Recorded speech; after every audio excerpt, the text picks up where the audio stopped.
what does it mean to be a mother in the year 2021? Well, according to one young mother named Justine, it means waking up feeling exhausted every day. Listen to what she writes. I got a kick out of this. She said, being a mom is exhausting. It's exhausting always putting someone else's needs above your own. I often find myself actually giving my daughter food off of my plate because when you're 2, mom's meal must be better even if you're eating the exact same thing.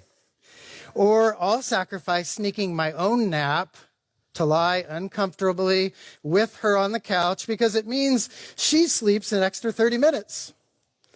Or I'll carry her up and down flights of stairs she is perfectly capable of scaling on her own because, well, she's tired or it's just quicker than nagging her to hurry up all the time. I often, in the day, bone tired, shocked at the physical exertion of just keeping this little person alive. It's exhausting remembering all the things. The mental load of motherhood is so real, and sometimes I'm not sure if it won't crush me. I schedule and remember doctor's appointments, keep the fridge stocked, and plan the meals. Notice when my husband is low on white shirts and wash and fold the laundry. Add the play dates and the date nights to the calendar. Add any sort of to-dos to my day because, well, I'm the parent at home and I must have time, right? And when I drop one of those 1,000 balls I'm juggling, I writhe under the guilt of failing my responsibility. You get exhausted just listening to it. I would guess that there are some of you moms who can totally relate to being exhausted. And so I thought, being Mother's Day, it would be a great day to look at Jesus' promise to give you rest. If you're visiting, we are in the middle of a series on God's promises. And even if you're not a mother, I promise that today's message will be meaningful to you because most people I know in this crazy, busy world are tired, exhausted, especially during this pandemic, right? What's that new phrase? COVID tired. Everyone's COVID tired. You know, the average American gets 2 hours less sleep than the average American 50 years ago. And Jesus' promise for rest is not only good news for mothers, but for every one of you who are just tired of being tired. Does that describe you? I pray that all of you will take Jesus at his word as we look now at his promise to give you rest. The bulletin insert has the scriptures on it, and it's this beautiful promise from Matthew 28. These are the words of Jesus Christ. Let's take a look at them together. Matthew 11, verse 28.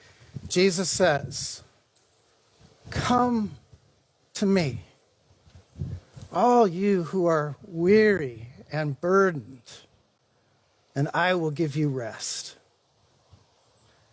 Take my yoke upon you and learn from me, for I am gentle and humble in heart, and you will find rest for your souls.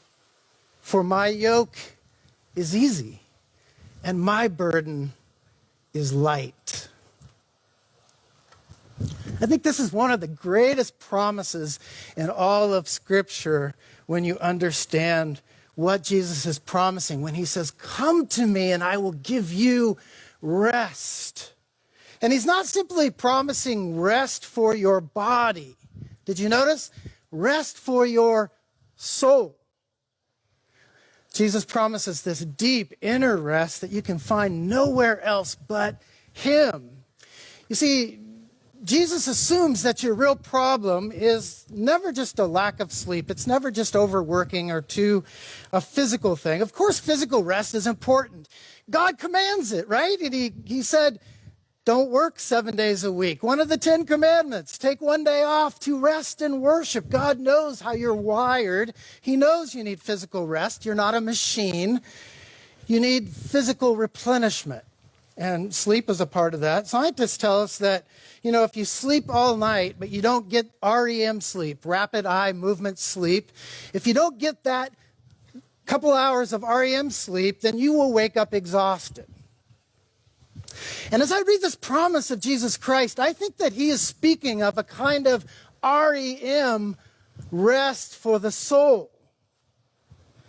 He tells us that there's this deep inner rest for your soul that no one else can give you, a kind of replenishment that you can't get from any vacation or any amount of days off or extra sleep.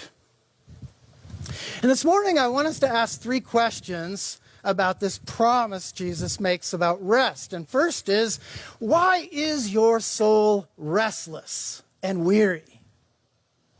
The second is, why can only Jesus meet this need and give you rest for your soul? And then finally, how do you get it? How do you experience the promise of Jesus' rest? How do you take him at his word and claim this promise? So first, let's consider what is this rest that only Jesus can give. And he gives us a clue by telling us, "Come to me, all you who are weary and burdened." You see, in order to understand the kind of rest Jesus gives you, you have to understand why your soul is weary, why it is burdened. And I haven't come across a better summary than the St. Augustine's famous quote, where he says, "O Lord, we were made for you, and our souls are restless until they find their rest in you." I think that sums up the biblical teaching very clearly. What makes your soul weary is when you live for something or someone besides God. When something takes the place of God in your life, when something comes before Jesus in your life, that is when your soul grows weary and tired. If you live for anything but Jesus. And that's because the biblical teaching is, as Augustine said, we were created to live for him, to find our strength and energy and life in him. When we live for God, we're filled with energy and strength. As the biblical images give us, he is the wind beneath our wings.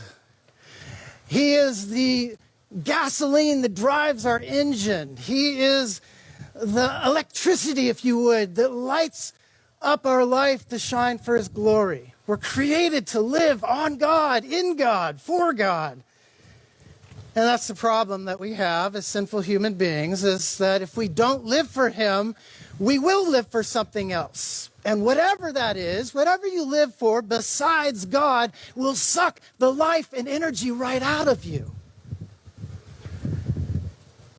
Even good things, if they become too important, ultimate things, if they become false gods in your life, will make you weary and restless if they come before God.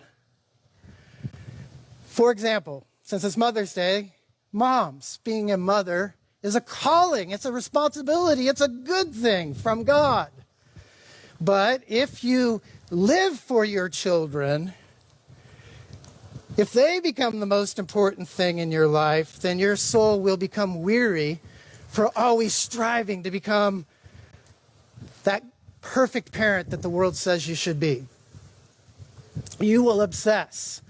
It's just crazy what the world is happening with parents. You obsess. I got to get my kid into that elite preschool. At 4 years old, we got to teach him his timetables so he can get into the preschool that will get him into the best college later. And you will drive yourself crazy driving them around, from violin lessons to ballet recitals to karate lessons to all the birthday parties, which you have to go buy birthday presents for. And so what happens when children become too important in your life, more important than God? You become a helicopter mom. domineering and overprotective. And what happens in your kid's life when that happens is one of two things. Either, they can't wait to get out of there because, they just want to be out from under your control, or they never grow up and become self-sufficient, independent adults. But worst of all, you grow weary from striving all the time to be the perfect mom. Okay, so that's for moms. But let's say you don't live for your children, you live for your career. A lot of people confuse their work with their worth. Work with their worth.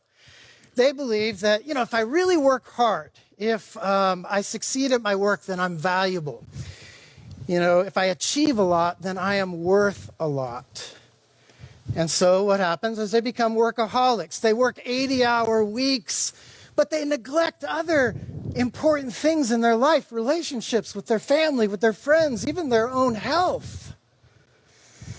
And maybe some of you grew up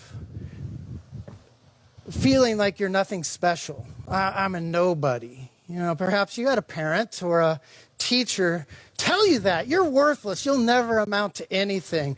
Or maybe you were compared to your siblings. Why don't you be like your brother who is the star athlete? Or why don't you be like your sister who is both smart and pretty? And so in the back of your mind, that tape is playing all your life. I'll show them, I will prove to them that I am somebody. And that's why you're such a driven person, an overachiever. And that's why your soul grows weary and tired. Because you make the quality of your work the measure of your worth.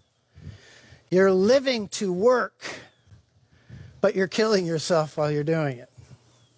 It's tragic how some people, have you noticed how some people spend the first half of their life sacrificing their health in order to achieve wealth? But then it flips at some point and they spend the second half of their life sacrificing their wealth to get their health back. Just ironic. Jesus says, watch out, always be on your guard against all kinds of greed, because your life is not defined by how much you make or how many things you own. All right, well, maybe you don't live for your children. Maybe your career is not what you live for. You just live to have a good time. You are a pleasure seeker. Another word for it is hedonist. Pleasure seekers, I find, are a lot like junkies, right? A junkie, what happens with a junkie? Well, a junkie gets that first high from the drug, but in order to keep getting that same level of high, he has to have more and more and more. And that's what seeking pleasure is like. So many people will tell you this, that they live for pleasure, but you have to constantly up the ante, to get the same level of satisfaction from material things and pleasures. You have to eat at finer restaurants. You have to drive faster cars. You have to travel to more exotic destinations. You have to socialize with more important people. And what happens is you're always trying to up the ante, but you're never satisfied. The more you have, the more you want, and you're always left wanting more, and your soul grows weary and restless. Well, you might think, well, then the solution must be not to live for myself, but to live for others. I will live to serve. But be careful, because even living to serve can make your soul grow weary and restless. If you seek your worth, if you measure your worth through your morality by being a good person, then you're going to find yourself always striving to do more and wondering if it's enough. And some of you know what this is like. Did I love enough? Did I give enough? Did I serve enough? Am I good enough? And then when people criticize you, you're constantly on the defense trying to prove that you really are a good person most of the time. And you're struggling to find your worth through your morality. And it's kind of like a kid You ever seen a child on the beach building this elaborate sand castle? That's kind of what you're like. You're building your life, all these good works, but the tide is coming in. And then you start to pack the dry sand and put a wall around it, but it's useless because the tide is going to just wipe it all away. And in many ways, God says that tide of perfection is coming in and it will wash away your imperfect good deeds. And that is why living to serve others makes you weary. Let me just ask, is your soul weary and restless because you're living for something besides Jesus? Are you weary because you're trying to find meaning through your children, or your worth through your work or morality, or you live for present pleasure but you're just never satisfied? Jesus is speaking to you and me, saying, come to me. I can give you what you're looking for.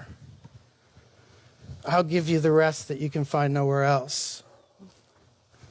So why is it that Jesus can only give us that soul rest that you long for? Well, in a word, it's because he alone can fulfill your life purpose. See, God has created us, wired us, so that we are to experience that kind of rest that comes from a job well done. You know, the satisfaction of completing something, a project or a job, and feeling well done. You know, when you mow the yard and you look at it and you say, wow, that looks good. Or when you paint a beautiful painting and you admire its beauty, or you cook a delicious meal and people savor the flavor. You are wired to feel the satisfaction of fulfilling your life purpose. Now, we all have unique abilities and different side purposes, but our ultimate purpose as human beings is basically, it is exactly the same. Your ultimate purpose is to love and obey God. That is why he puts you here, to love him. And you can't find rest until that purpose is fulfilled. And that's our problem. As I've already said, we all are chasing after other things besides God. And that's what makes us so restless. And that's why only Jesus can fulfill your life purpose for you and give to you what you're looking for. That's why he came into this world. He came to live and fulfill that life purpose of perfectly loving God in the way that you don't. And then when he died, he took the death you deserved. He was restless on the cross for you. Why? So he could give you the rest that he earned for you. Jesus gives you rest based on his work, not yours. Did you hear that? He gives you rest because it's based on what he has done for you, not on what you do. When you seek rest in anything besides God, you always have to work for it. Whatever you live for, as I've already said, your children, your career, your pleasure, if you live for anything but Jesus, it becomes this false God that just sucks you dry and makes you weary. And all false gods, and false religions for that matter, say basically the same thing. You have to work in order to achieve rest. For example, Buddhism. A lot of great things about Buddhism, but essentially, like all religions, Buddhism teaches, this is different than other religions, Buddhism teaches that in order to find rest, you must achieve what they call nirvana. So you have to strive to eliminate all desire so that you no longer care about anything. Do you know what the dying words of the Buddha was? Strive unceasingly. Sounds exhausting. Compare that to the last words of our Lord Jesus Christ. Just before he died on the cross, after bearing your sins and becoming restless to the point of death, Jesus cried out in a loud voice, "It is finished." The job was completed. It was over. Buddha says, strive unceasingly. What a contrast. Jesus says, it's over. It's finished. It's done. His work for you was done.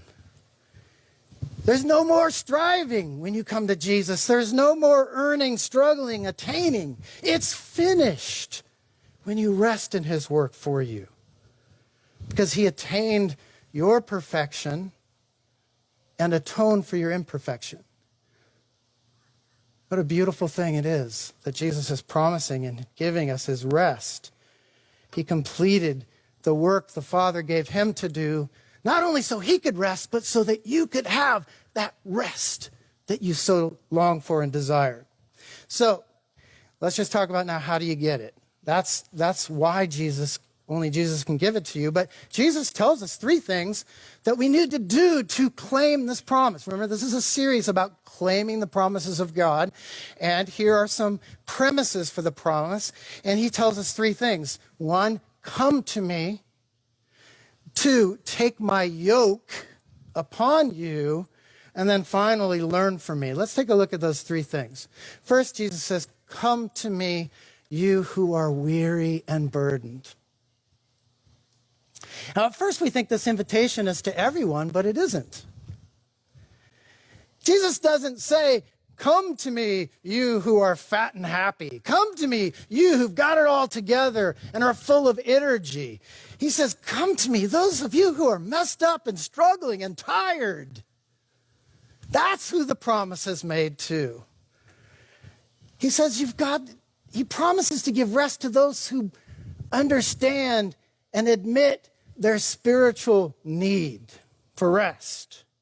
When you realize at the heart of it is you're living for something besides God in your life. You're living for something besides Jesus. And you're tired of having these false gods suck you dry. That's who the promise is made to. You've got to understand it, admit that, and tell him, you are the only one. That's when you come to him, when you believe he's the only one who can really give you what you're looking for. Some of you struggle with your prayer life. This is a series about how to claim God's promises in prayer. And many of you, as I said last week, you feel like you can't go to Jesus and claim his promises. Why? Because your life is so messed up. Because you got to get it together before you can claim God's promises. But listen to Jesus. What's the qualification? Being weary. Coming to God when you don't know where else to go. When your life is so full of mess that you go to Jesus just as you are. The criteria for coming to Jesus is exhaustion spiritually. It is weariness of soul. He says, come to me in your mess. Well, since it's Mother's Day, let me give you an illustration of just how powerful that is even when a mom just accepts a child, even in their mess. It's a story about a painter named Benjamin West. Maybe you've heard of Benjamin. He was, at 25 years old, was selected by King George III to be the history painter of England. Extremely talented painter and one of the most celebrated artists of his day. And he was asked, what is the secret of your success? And so he told a story about what his mother did for him when he was a child. This is a great story. So he said he was just trying to be a good babysitter for his little sister, whose name was Sally. And when his mom went out doing her shopping and chores, he said, I'm going to entertain my little sister. And so he decided he was going to paint a portrait of little Sally. So he got out the ink, and it was colored ink, and he started painting. And by the time he finished, there were ink blots everywhere, on the furniture, on the table, on the chairs, on the floor, and it was permanent ink. And what do you think his mom did when she walked in? She didn't say a word. She surveyed the scene. She saw the mess. And then she saw the portrait of Sally. And she walked over and she picked it up and she goes, it's Sally. This is beautiful. And she leaned over and gave her young son Benjamin, a kiss. Instead of being upset that the furniture was ruined, she looked beyond the innocent offense and she affirmed him as her child for his creativity and love. And looking back, West said this, my mother's kiss made me a painter. It was a defining moment for his life, he soaked up his motherly encouragement and empowerment to become a great painter. Just shows you how important your love is, moms. But even more so, that's what Jesus says to us when he says, come to me in your mess. You've been a mess in your life. There's ink everywhere. And yet, he comes to us and he says, I will give you my rest. See, there's no invitation for the self-righteous or the self-sufficient. Jesus says, come just as you are. Admit that you have nothing to give, that you're helpless, that you want to need him more than anything. That's the first thing you have to do, is to come to him. But there's also something else he tells us, and that's the second part is he says, come to me, you are weary and burdened. Take my yoke. And here's where I find a lot of Christians are disillusioned in contemporary Christianity. They have come to Jesus, but they have no idea of what this means. Take my yoke. And that's why they're not experiencing his rest. So if you don't know what this means, then listen carefully, because it'll be critical for you to finding rest. So what does Jesus mean, take my yoke? Well, most of you probably know that a yoke in Jesus' day is what farmers used when they plowed a field. They would take a wooden frame called a yoke and put it over the necks and shoulders of two animals, usually oxen or bulls, and enabled them to pull jointly enormous burdens, enormous amounts of weight. I want you just to think about this and see what Jesus is saying here. In light of what I've already said, Jesus is saying the reason you are so stressed out is because you are still yoked to something besides him that's sucking the life out of you. Remember, if you live for anything but Jesus, that thing is weighing you down. It's burdening you. And Jesus says in order to experience rest, you have to let go of everything else that you're holding on to for significance, for security, for satisfaction, and let go of those things and hold on to Jesus alone, because those false gods are sucking the life out of you. In other words, Jesus says in order to experience his rest, he says it like this: in order to find your life, you must first lose it.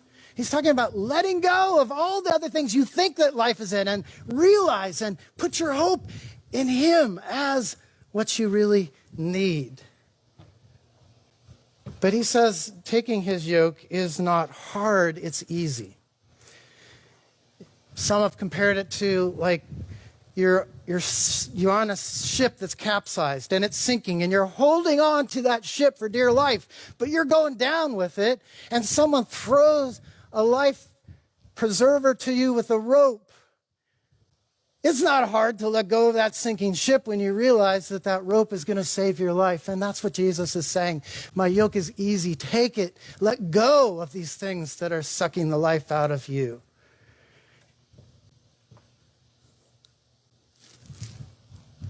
But it's not just a one-time thing. Some people think, okay, well, surrendering one time to Jesus, I take my yoke, I've made him the Lord of my life, and I'm done. Well, no. Jesus says, take my yoke and learn from me. It's a lifelong process of dying to yourself, of letting go of those things that you hold on to that are sucking the life out of you. It's learning from him. Now, in Jesus' day, it was common for a rabbi to have disciples.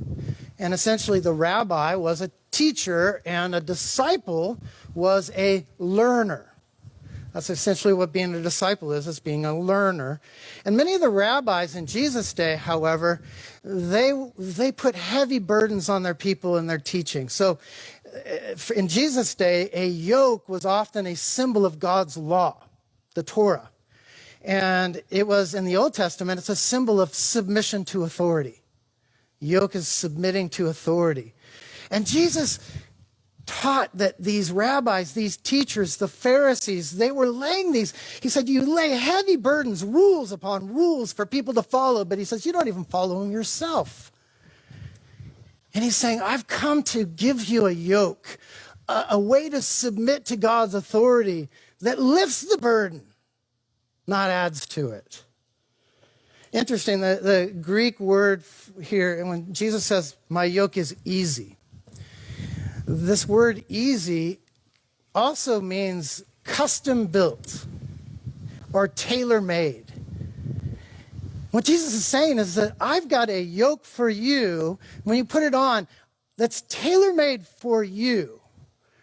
You know, whenever they would yoke animals together, they wouldn't just take a generic yoke that someone made, one size fits all. No, they would send out a carpenter who would measure the animal and make a yoke that perfectly fit that animal, that wouldn't be too heavy or too loose, so that it would perfectly enable that animal to be yoked to another, to bear the burden.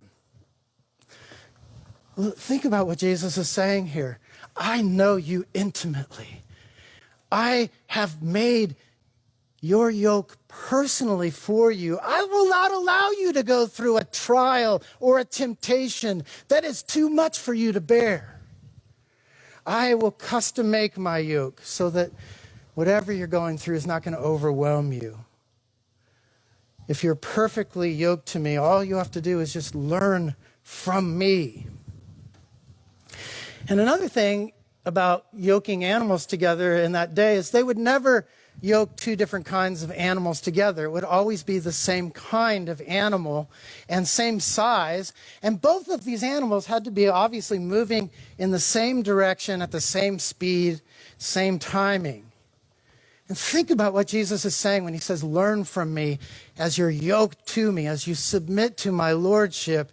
What is he saying? He's saying this: I, Jesus, am not learning from you. You are learning from me. Jesus, when he says my yoke is easy, is not saying, hey, I'm going to make your life easy. We already talked about that a lot. But he does say that I'm going to take the burden off of it. I'm going to lighten the load. And he says, when you're yoked to me, if you stay with me, you follow my lead, you learn from me, what happens is when I pull, you pull. When I rest, you rest. And if you get ahead of Jesus, what happens? Well, you're straining unnecessarily. You're getting tired and weary. Maybe some of you are getting ahead of Jesus. You're not waiting on him. Or the opposite, if you just lag behind, you get dragged in the dirt. Some of you are doing that. And that's not so fun either. And the key here is experiencing soul rest is really, I want you to think about this idea of waiting on the Lord. You're yoked to him. You're waiting on his lead. You're stepping when he steps. You're trusting in his power and strength. This is a biblical teaching. I want to finish with a beautiful passage in Isaiah that many of you know, that's printed in your bulletin, that talks about waiting on the Lord. Take a look at Isaiah 40:28. Have you not known, God says? Have you not heard? The Lord is the everlasting God, the creator of the ends of the earth. He does not faint or grow weary. His understanding is unsearchable. He gives power to the faint, and to him who has no might, he increases strength. Even youths shall faint and be weary, and young men shall fall exhausted. But they who wait for the Lord shall renew their strength. They shall mount up with wings like eagles. They shall run and not be weary, and they shall walk and not faint. What a beautiful description. Think about this wind that's blowing. All you have to do is, when you're yoked to Jesus and learning from him, is like a bird, an eagle flying and adjusting your wings to the wind and soaring on his power, not your own.